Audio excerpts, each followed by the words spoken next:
You walk into a store, grab a cheap shirt, and feel like you scored a deal. But what if I told you that the shirt might have been made by a child working 14 hours a day with no breaks and barely any pay? Today, we're exposing the hidden truth behind the fashion industry, how child labor keeps it running, and what you can do to help stop it. So let's dive in.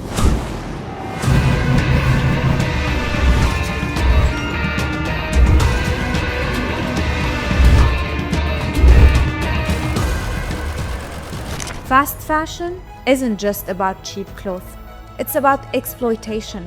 Millions of children, some as young as 5 years old, are being forced to work in sweatshops across the world. They stitch clothes, dye fabrics, and pick cotton under horrific conditions, earning next to nothing, of course, and often facing abuse.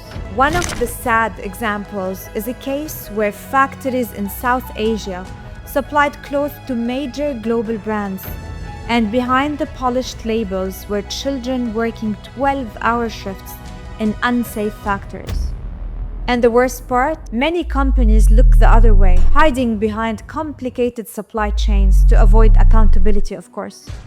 So how do we fix this? Of course, hold brands accountable. Brands rely on cheap labor to keep prices low, but they also rely on consumers not asking questions.